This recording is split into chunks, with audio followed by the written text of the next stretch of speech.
At magandang umaga ho sa bawat isa. At tayo po ay magsisimula na sa ating panliguang paralan. At purihin ng Panginoon na tayo ay pinagtipon-tipon sa platform na to sa ating pag-aaral ng banal na salita ng Diyos. At bago po tayo magsimula at sa ating pagsisimula ng ating pag-aaral ng banal na salita ng Diyos ay awitan muna natin ng Panginoon ng pagsamba ngayon. Awitin po natin sa oras na to ang Leaning on an Everlasting Arms.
At niling ko po si Pastor Gary na buksan tayo sa panalangin po.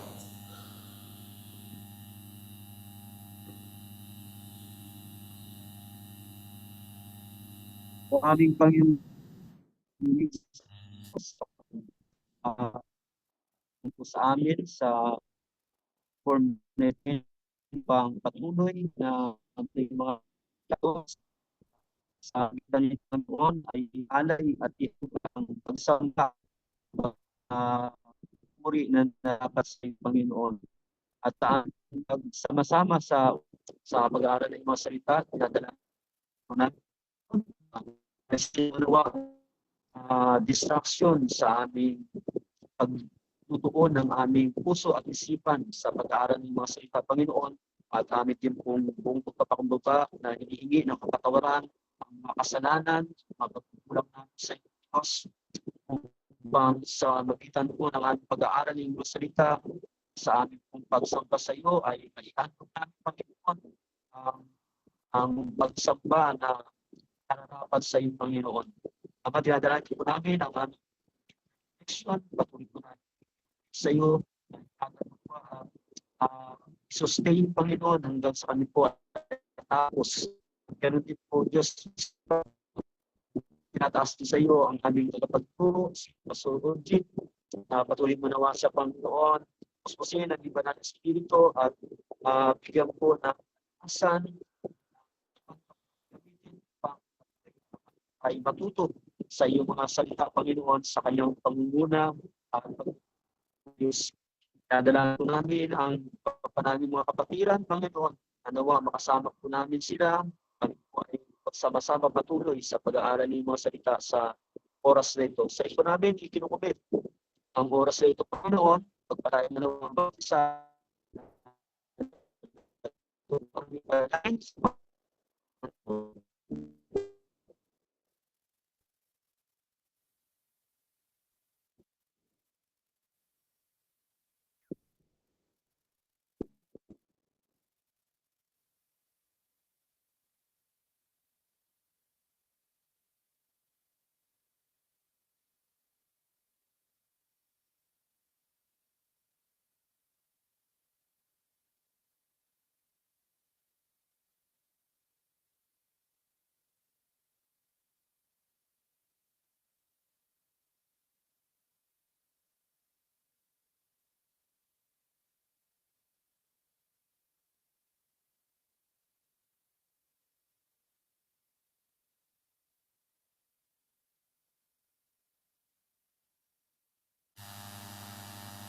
Tayo po idadako na ngayon sa pag-aaral sa atang pag-aaral ng banal na salita ng Diyos gamit po ang ating tagapagturo sa umagang ito na si Pastor Ogio. Good morning, everybody.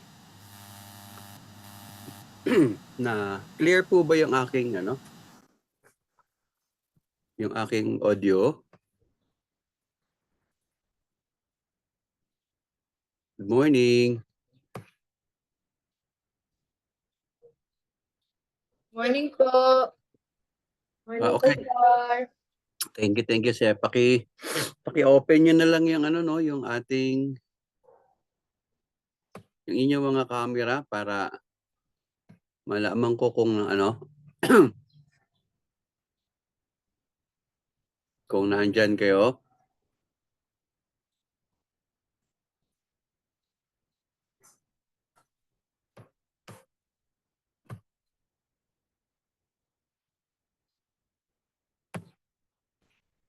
Hello. Hello.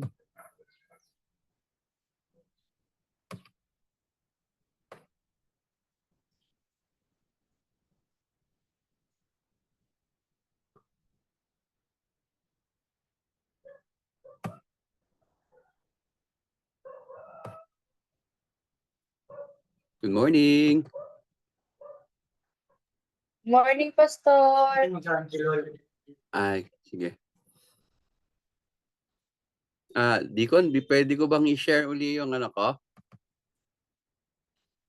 Yes po. Yung screen ko? Yes po.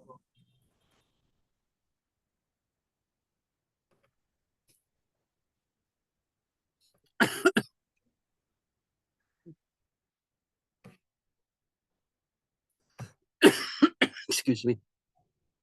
Medyo inuubo ako eh.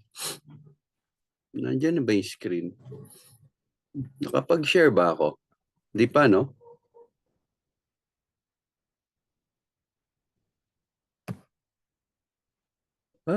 Teka, saan na ba yung aking isi-share? Parang nawala.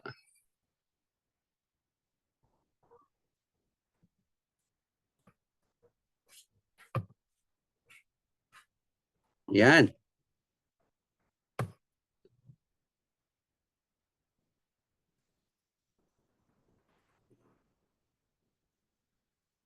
Yun. Okay. So, Deacon, ikaw na mag-control?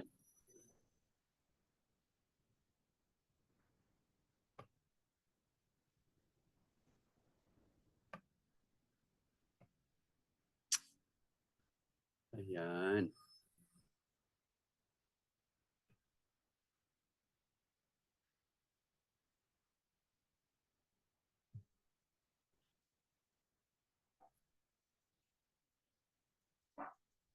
So, good morning sa lahat. Happy Sunday po. At welcome sa ating Sunday school. And can I request a moment of prayer, no? Kasi today is third cycle ni Sister Cecil, ano? So let's pray for Sister Cecil, and also let's pray for everyone before we begin our lesson, ano? Pray for every family of our church dito sa Dasma, diyan sa Kabuko, at sama niyo na rin sa Ictus. Okay, so let's have a moment of individual and silent prayer.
Ha?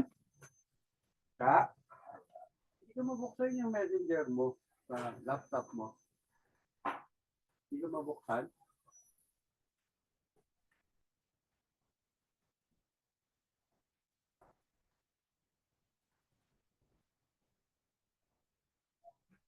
Ka?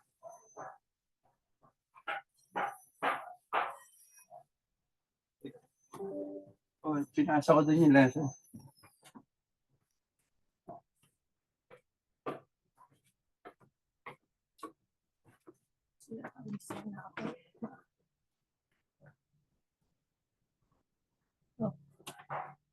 Sa messenger yung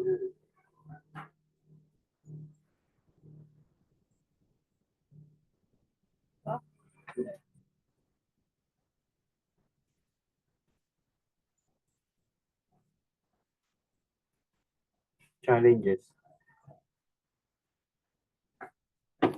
Sabi mo sa messenger. PowerPoint yun. Wala, yan na pinasa mo sa akin. Wala, mali yung pinasa ko. Dinownload ko na. Mali yung pinasa ko.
Naririnig niyo ba ako? Naririnig niyo ba ako? Yes, Okay. Pastor.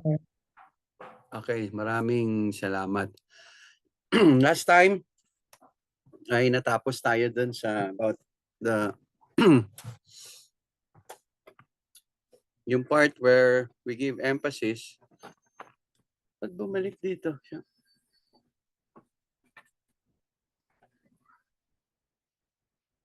Wait lang kasi pag kinokontrol ni Deacon ay nawawala yung aking outline. Sige. O yan, okay na. Okay, so last time we talk about yung last part ng responsibility ng parents towards their their spiritual responsibility inside their homes. Now, as I have said last Sunday, this morning we're going to talk about the challenges naman, no? In challenges in discipleship inside our homes. So, I'm sure nakaka-relate tayo dito mga parents, no? Now, this is the objective of our lesson.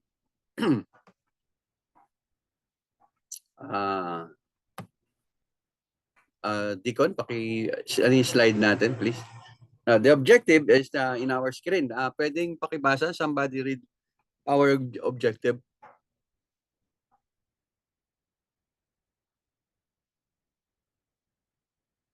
Deacon Ira, pwedeng pakibasa mo yung objective ng ating lesson? To identify normal challenges hindering discipleship in Christian homes. Okay, so siguro may idea na tayo, no? Kung ano yung ating pag-aaralan ngayon, no? This morning, in the best of our knowledge and ability given by God, we will try to identify all those key challenges hindering the discipleship inside Christian homes, no, or families. Now we will reflect first of all on the biblical solutions. Okay, and we will give interpretation to some relevant verses. And also we would like to encourage to adopt actionable principles so we could develop spiritual growth. Now, so to introduce our lesson, I would like to give first the definition of discipleship. Okay, slide tayo, Deacon. I would like to, definition. Will somebody read the definition of discipleship, please? Definition: the intentional effort to know faith, teach biblical values, and guide family members in following. Okay, thank you. So nakita natin, yung definition. So when we talk about discipleship in our homes, this is the intentional effort na ating bibigyan ng daan o bibigyan ng pagsisikap, no, to nurture the faith and to teach biblical values and guide our family members in following the Lord Jesus Christ. Now, let me ask some of the parents na nandito. Now, nandito ba tayo sa ministry na to ngayon at present? Ito ba ay nagagawa natin? Number one, we are nurturing the faith. Do we teach biblical values in our homes? And so we could guide our family members in following the Lord Jesus Christ. Yan. Sino ba yung mga parents ngayon dyan? Hindi ko kasi makita yung ating participants eh. Kaya sabi ko, pakibuksan nyo po yung inyong mga cameras para maka-encourage tayo ng participation. Sige po, kung kaya naman po ng inyong internet, kindly open your cameras please. And avoid using alias, no, pagdating sa ating or mga nicknames ninyo dito sa ating Zoom kasi Kuminsan hindi ko marirealize kung sino yung gumagamit ng name na yan, no? So, simply put your names, okay? Na makikilala kayo. Okay, so we have, in my screen, we have 8 participants, but there are only 3 cameras that are on. So, may I request everyone to please open your cameras. Now, Mami Vismin, ito po bang definition ng ating pinag-aaralan ngayon is nangyayari na nagagawa natin sa ating mga bahay today? Pastor, ngayon lang po ako hindi ko pa naumpisang pastor. Ay, okay, sige. Sino pa ba yung nanay na nandyan? Di ko nahirap, hindi ko makita yung mga participants natin eh. Sino ba yung mga naandyan ngayon? Parents, mga parents na kasama natin today. Parang wala, no?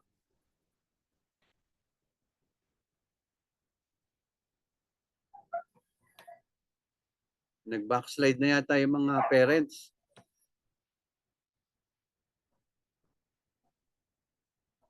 Sino tong Realme? RMX. Sino si Realme? Realme RMX. Would you like to share some thoughts about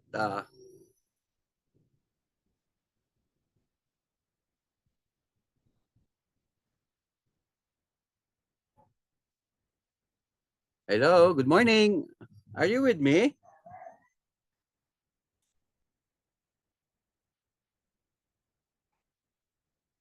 Naku, wala yata akong internet Hindi nila ako naririnig.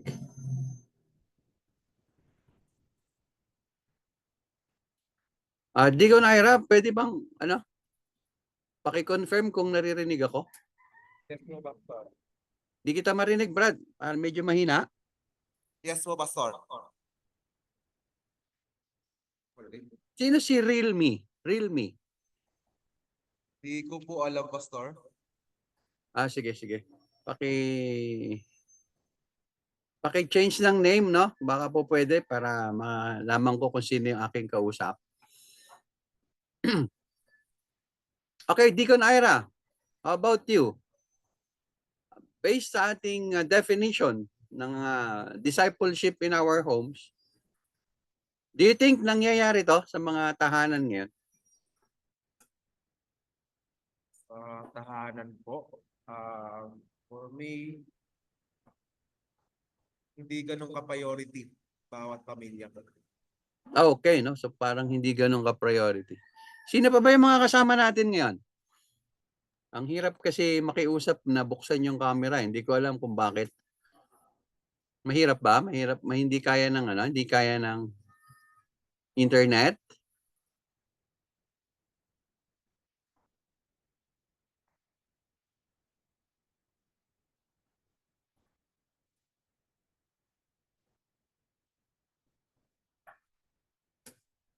Hello? Good morning. Good morning, Pastor. Pwedeng pakibukas yung cameras ninyo? Bato, camera, pagbukas lang ng camera, kumakain na tayo ng oras. Mahirap ba gawin?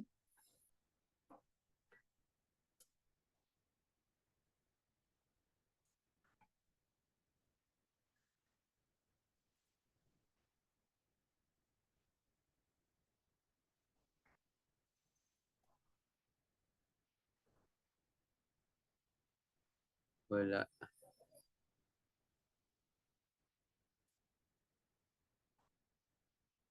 Sayang yung oras natin. Hindi tayo nagpa-participate.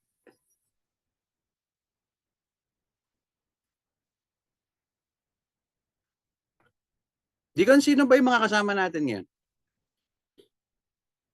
Mga kasama po natin ngayon, si Nanay Bismin, Sister Nandito siya. Bukas yung camera niya. Ate Richelle dito sa Dasma, sa kasi Ha? Ate Richelle and Ate Clegg. Wala na? And CCF Youth, Pastor Gary.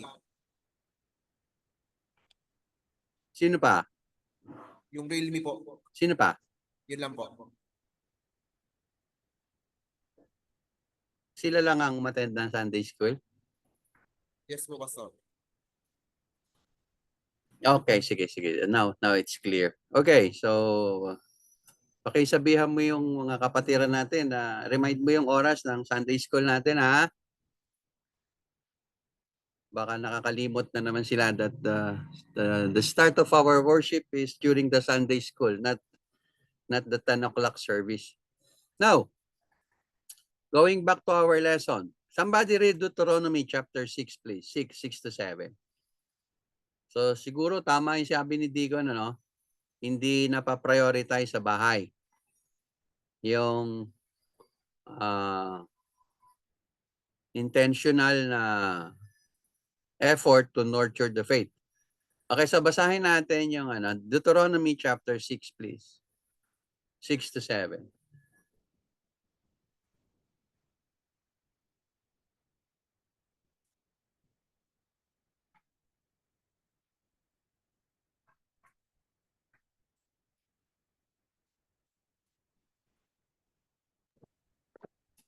Good morning.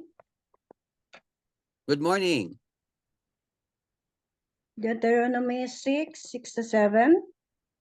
These words which I am commanding you today shall be on your heart.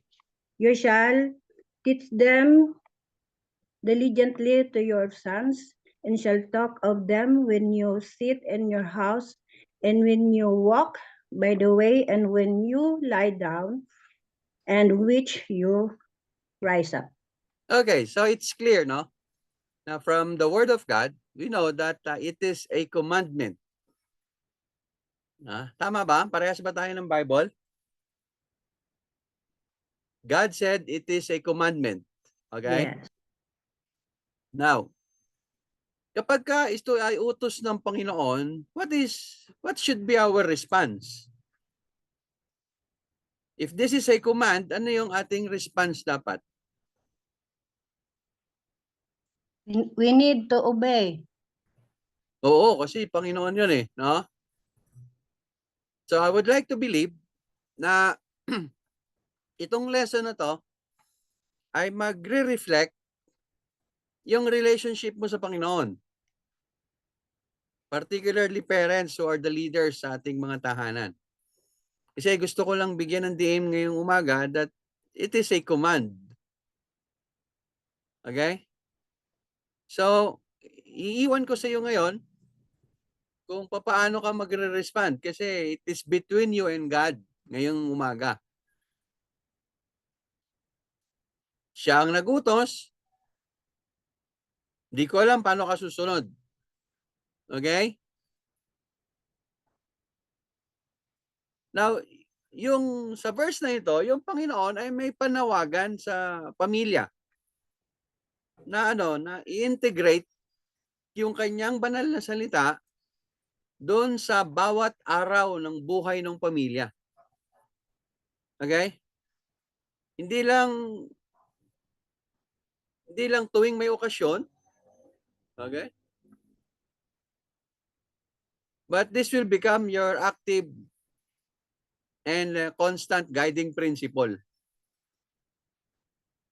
So tinuturo dyan sa verse na yan that yung faith building conversation, yung pagpapatibay daw ng pag-uusap patungkol sa pananampalataya ay dapat maging natural lang na nangyayari doon sa loob ng ating tahanan. Okay, so nakita natin that our lesson is rooted doon sa command ng Panginoon sa mga magulang. Okay, so the challenge this morning ay iiwan ko po sa inyo mga parents. Whether you will agree to God or you will obey God or you will disobey God. Now, kasi nakasalalay sa respond natin yung kalalagayan ng ating tahanan. Yung kalakasan ng pananampalataya ng ating tahanan. So, ganun po kaseryoso yung aralin na ito. Kaya parents, I would like you to listen carefully to this lesson because gaya na tiningnan natin, lahat ng ating pagdadaanan ngayon ay under the command of God to the parents. Okay? So, let's move now. So, nakita na natin yung objective, na introduce na natin yung lesson. Now, let's move now to the major factors. Let's move now to the major factors that hinders discipleship inside our homes. Now, I prepared 5 major factors and solutions, biblical solutions. Okay, let's proceed to number 1. Sige, punta na tayo sa number 1 na solusyon. Paano ba natin to pag-aaralan?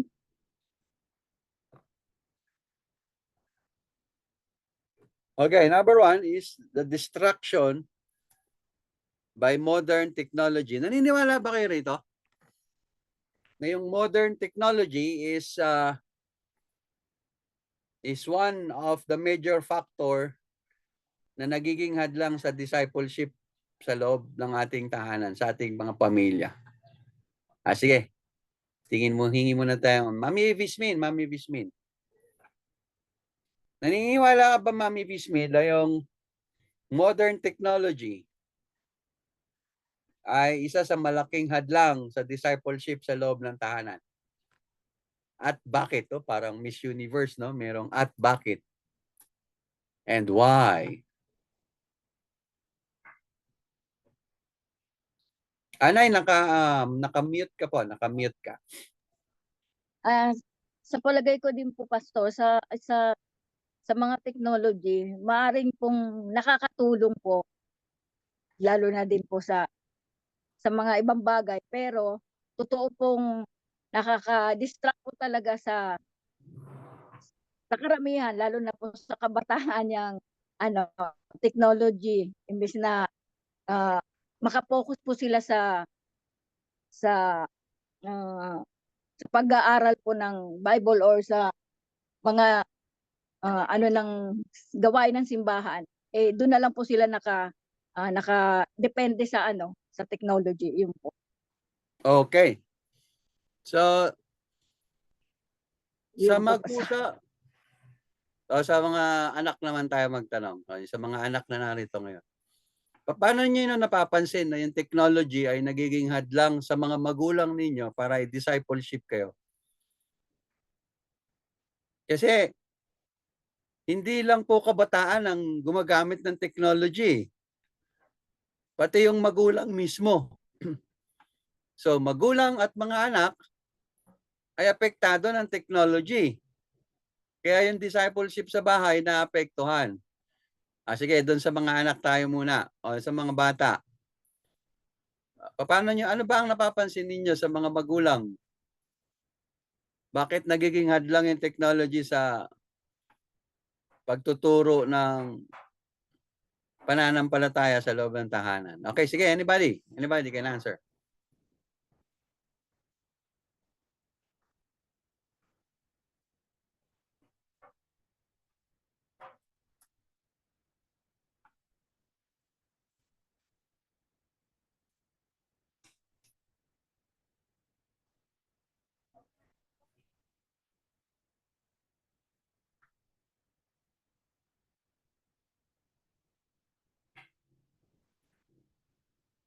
So wala, no? Walang mga anak tayo na on the screen ngayon. O walang maglakas loob kasi baka mawalan ng baon bukas. Pero totoo ba na yung mga nanay ngayon addict na rin sa technology? Sa mga gadgets, sa mga application, no? Facebook, ano ba ba? Yes po, Pastor. Dami ko nakikitang nanay nagti-TikTok na rin ngayon eh. Nakakahiya, no? Mga Christian na nanay nakikita ko nagpapakita na rin ng pusod sa sa social media. Yung worst, nakikita ko nga may mga Christian parents naguhubad na rin sa social media. Hindi na rin kaaya-aya, no? Kaya nakakalungkot, no? Pero sabi ng isang author sa isang aklat na nabasa ko, sabi niya, technology is a blessing when used wisely. But it often becomes a major hindrance to discipleship. And I agree with him. I agree with him. Okay? Kasi yung mga bagong pagtuklas, ang totoo, marami na mga advantages talaga yan. Kaya lang kung minsan na-abuse, no? Hindi na nababalanse yung paggamit. Kaya hindi na nagiging pagpapala. Hindi na nagiging advantage yung mga modernong mga natutuklasan. Okay, pakibasa nga yung nasa screen natin. Technology is a blessing. Okay? Technology is a blessing when used wisely. It's a major hindrance to discipleship. Okay. No, family may spend more time on screens than on meaningful relationship or spiritual growth, no? Now, and by allowing this to become the distraction para pasukin yung ating mga tahanan, we risk neglecting the most important work of building faith in our homes. Kaya konting ingat sa paggamit ng technology, ano? Kasi may addiction po sa technology. Okay? Kaya kung minsan ay nagiging malaking hadlang ito para makalimutan natin na meron tayong responsibilidad na mas mahalagang dapat gampanan sa loob ng ating tahanan. Okay, yan yung sinasabi ng psalmist sa Psalm 119 verse 37. Sabi ng Panginoon, turn my eyes away from worthless things. Preserve my life according to your word. Nakita niyo yung comparison? Worthless thing compared to the word of God. So, more than 4,000 years ago, binigay na pala tong karunungan na to. Na ang panalangin dito ng psalmist ay alisin siya sa distraction ng mga walang kapararakan o walang kwentang bagay. Kung hindi, ay tulungan siya ng Panginoon. Sabi niya, preserve my life. No? According to your word. Ang ganda, no? Ang ganda ng statement ng psalmist, ano?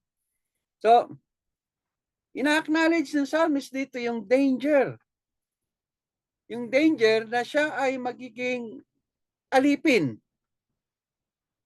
Alipin na ng distraction ng worthless pursuits, no? And he pray na tulungan siya ng Panginoon na mag-focus doon sa banal na salita. Which brings true life and purpose. Alam niyo po kasi yung tunay na kabuluhan ng buhay ay magmumula sa pag-aaral ng salita ng Diyos. Maraming advices na pwede tayo matutunan sa technology. Okay? Sa internet. No? Isang click na lang ngayon, marami ka nang mababasa eh. No? Kung gusto mong disiplinahin ang anak mo, meron na sa internet. Ita-type mo lang, how to discipline my child. Lalabas na. No? May mga step-by-step na guidance na ibibigay sa yung internet. But the psalmist, tinuturo ng psalmist dito, is ilayo mo po ako sa panganib niyan. Bagkus, ingatan mo po ako na doon ako mag-focus sa banal mong salita. You see the comparison?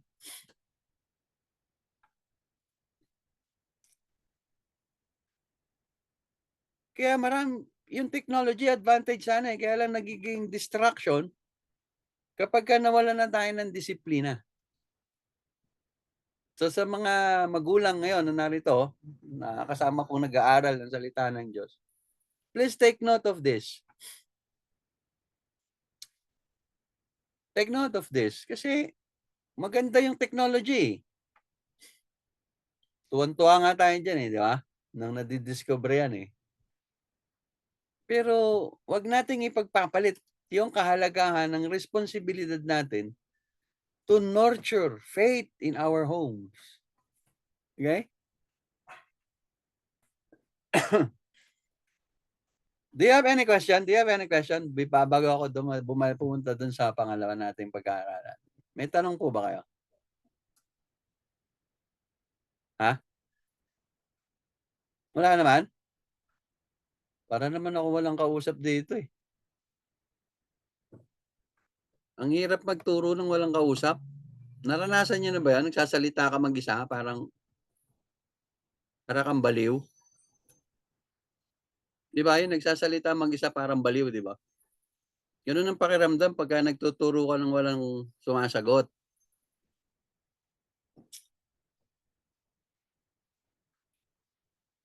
Kaya, sagot kayo. Para di naman ako mabaliw dito. Para nagsasalita ako mag-isa. Okay, so this is the principle. This is the principle. Deacon, pwedeng papunta tayo dun sa principle number 1. Yan, so pakibasa para malaman ko kung may kausap pa ako rito. Diyan sa FBCF, sino ba yung mga nandyan sa church? Hindi ko kasi makita yung mga participants eh. Hindi ko mabuksan kasi naka-double screen ako. Diyan sa FBCF Deacon, sino ba yung mga kasama mo dyan ngayon? Be intentional about limiting screen time and prioritizing spiritual conversations. Wow, ang galing naman. Sino nagbasa ng ganda ng boses, ano? Okay, sa palagay mo, ano ang ibig sabihin ng prinsipyo na 'yon? Sige, tulungan mo lang kaming intindihin 'to.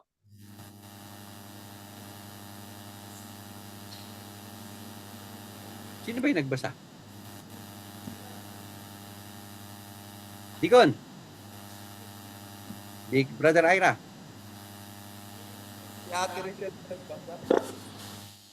Hindi, Deacon, ikaw, bigay mo nga yung thought mo sa principle na to.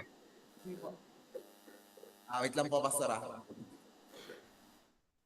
Bakit pag iba yung nagsasalita ang lakas, pag ikaw ang hina? Hindi po kasi ako ginagamit yung mic ng church. Ay, okay, sige. Sige, bigay mo nga yung pananaw mo dito tungkol sa prinsipyong ito. Be intentional about limiting screen time. Balansehin po ang lahat ng bagay. Ito si Dico kasi IT to eh, no? Ito malawak ang experience ito pagdating sa mga technology. Babalansehin lang po ang lahat ng bagay. And pahalagahan pa rin yung pag-aaral ng banal na salita ng Diyos.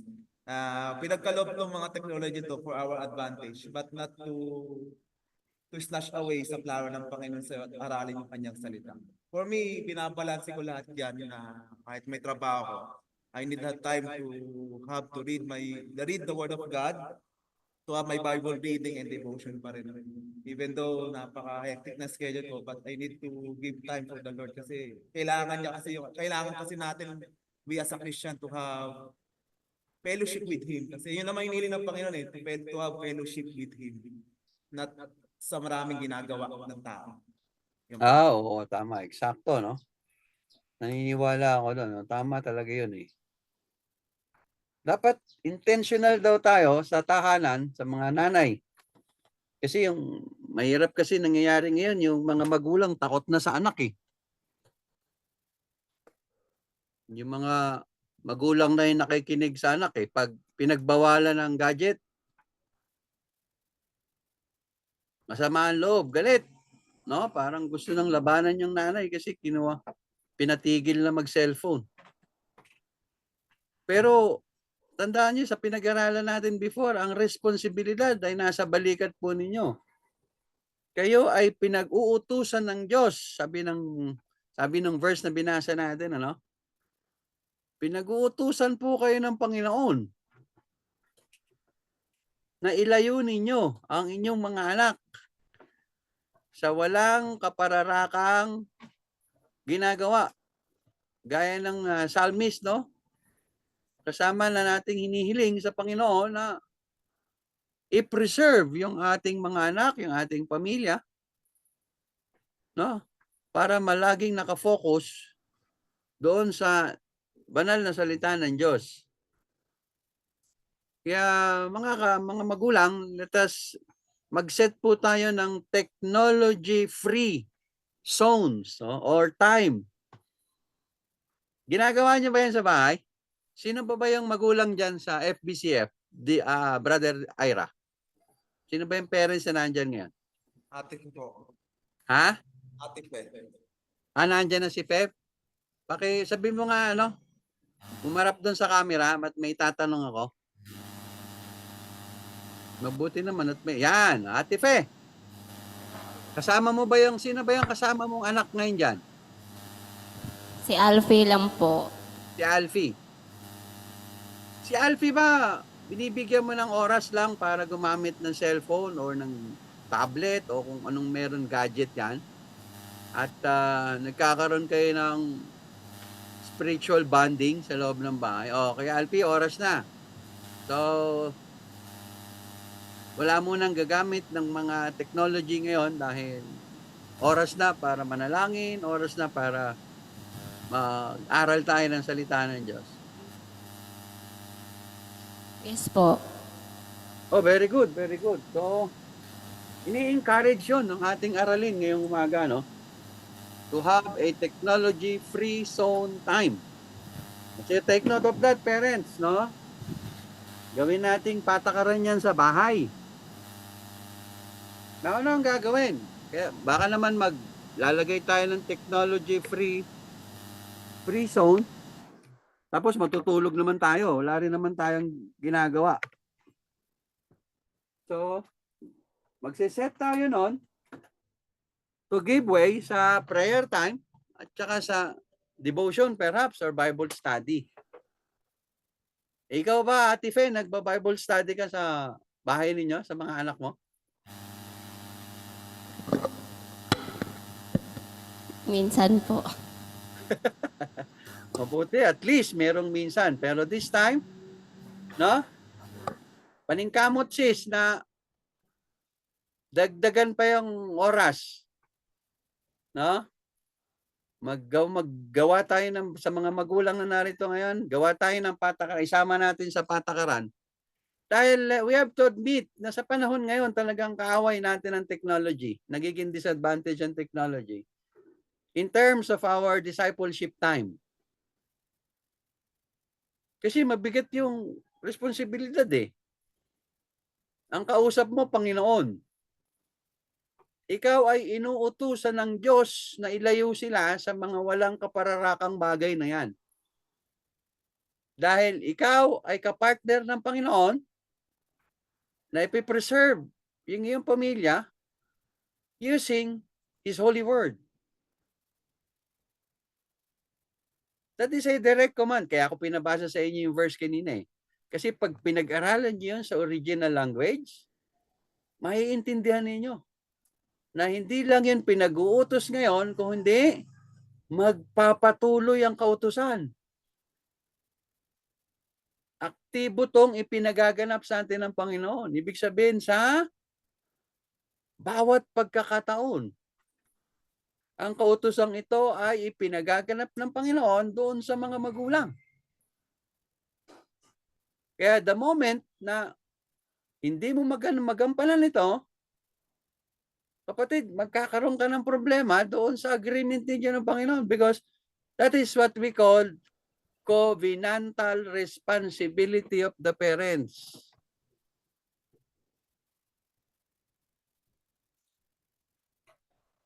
Akala natin napakadali lang maging magulang, ano? Gaya ng iniisip ng maraming kabataan ngayon. Mahirap maging magulang lalo na anak ka ng Diyos. Dahil papasok ka sa isang seryosong responsibilidad para alagaan mo, ganapin mo ang pag-iingat sa mga anak na ipagkakatiwala sa inyo ng Panginoon. Katiwala lang po kayo ng inyong mga anak. Yan sila ay sa Panginoon pa rin. Sister Pe, naalala mo ba, dinedicate mo ba si Alfie sa Panginoon? Yes po. Ano yung pinanalangin mo sa Panginoon nung dinedicate mo si Alfie? Ano yung tinuro sa iyo ng pastor na nagdedicate kay Alfie? Naalala mo pa yung mensahe nung dinedicate si Alfie sa Panginoon? Ano po, bali si Alfie po ay ang ipinagkatiwala lang po sa amin. Okay, at ano rin yung responsibilidad? Palalakihin mo siya. Na may takot sa Diyos po. Eksakto. Sa pamamaraan ng Panginoon. Baka kasi may pananaw tayo na yung child dedication ay activity lang. Hindi po yun activity, yun po ay ginaganap ng isang seryosong pagganap na ang magulang ay naggumagawa ng sumpaan sa Panginoon na nagbigay ng inyong anak. So naiintindihan. Kaya sabi ng Biblia, pinag-aralan natin kanina, ilalayo natin sila doon sa mga worthless things na yan. Doon natin nakuha. Kaya totoo, 4,000 years ago, binigay na tong karunungan na ito. So hindi pa na-invento yung word na technology, siya ay napapaloob doon sa tinatawag na worthless things. Nagiging worthless siya when it is misused. So parents, this is a serious problem inside your homes. Baka kasi minsan pinapabayaan na lang natin yung mga bata kasi masaya sila Kasi nag-e-enjoy sila Well, hindi naman tayo nagiging killjoy. Ang itinuturo sa atin ngayon ay yung tamang paggamit ng technology para hindi sila maging hadlang. Para hindi sila maging hadlang doon sa programa ng Panginoon sa loob ng tahanan. And that is what we call your intentional discipleship inside your homes. So naiintindihan mga nanay? O doon sa mga magiging magulang pa lang, kung kayo nagpaplano na maging isang Kristiyanong pamilya, tandaan niyo mabuti ito. Maganda na tayo ay napaalalahanan ng Panginoon habang maaga pa. Okay, do you have any question? Palagay ko, may magtatanong, may mga gusto magtanong dyan. Ate Fe, sino pa ba yung katabi mong magulang dyan?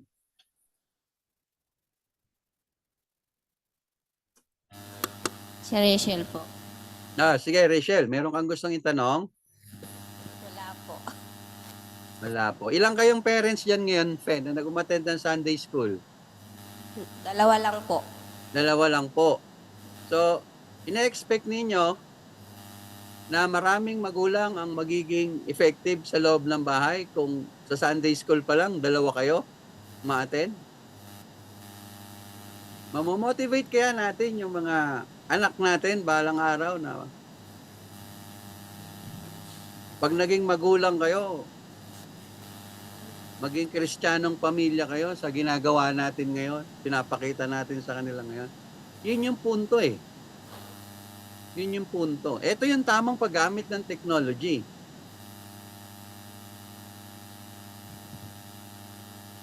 Online na nga lang yung Sunday school, hindi pa tayo nakaka-attend. Tapos nangangarap ka na maging matibay yung discipleship sa loob ng tahanan.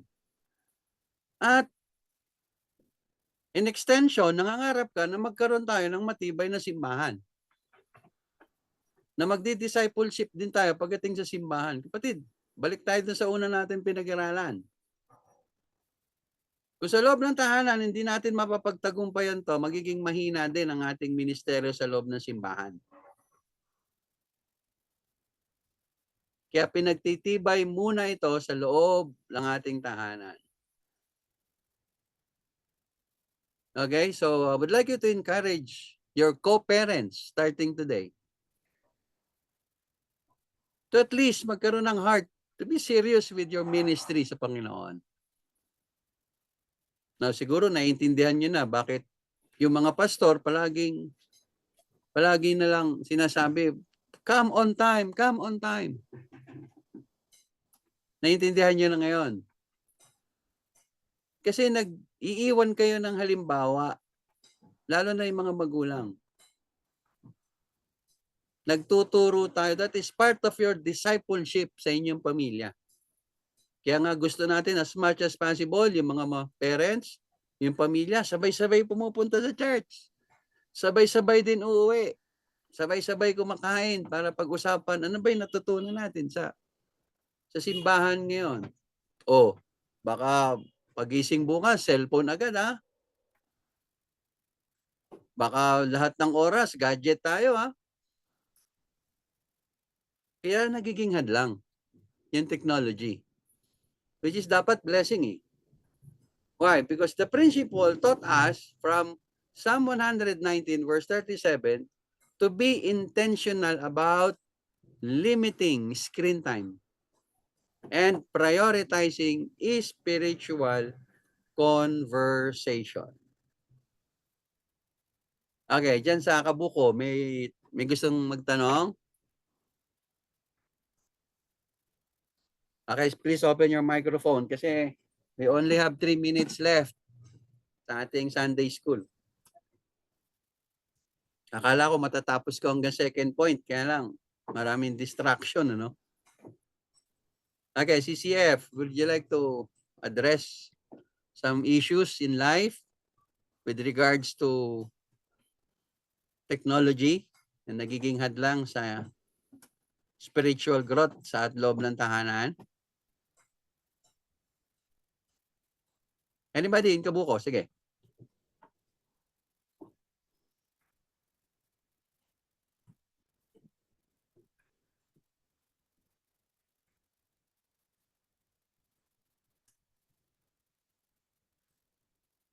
Three minutes na lang, mauubos lang kahihintay sa tanong ninyo.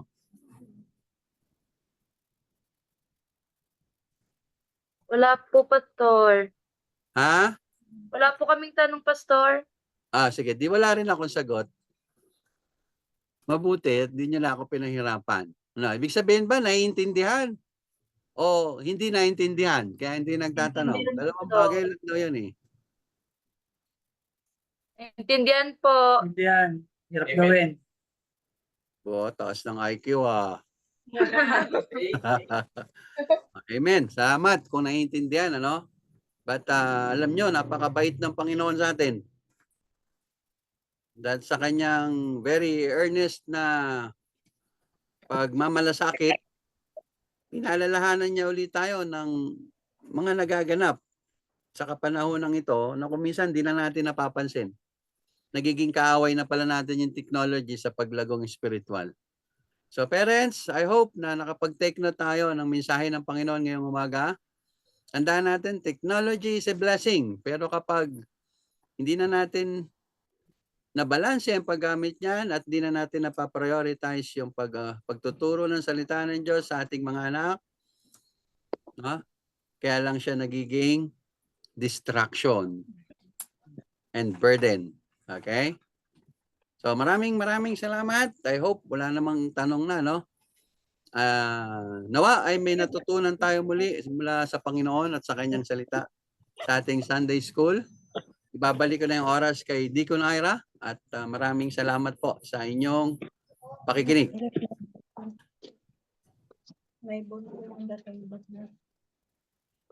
This time, tayo po magbukas sa panalangin po. At sa tasba rin po ay let's pray din po para sa ating Sunday School offering. Sige po, tayo po magbukas sa panalangin. Ama ko, Hi everyone. nagpapasalamat po kami sa umagang ito na aming aralin na naging hamot paalala po sa amin to balance ang aming pamumuhay, Panginoon. You have provided everything in our needs, but help us, Lord, na mga bagay na nagiging distraction sa amin ng technology, Lord, sa aming paglago, sa aming buhay Kristyano, ay maging paalala to sa amin na mas palagaan namin, Lord, ang saliksikin patuloy ang iyong salita, especially, Panginoon, sa bawat pamilya, na bawat simbahan, hindi lang sa Kabungo, but also sa aming church dito sa Dasma.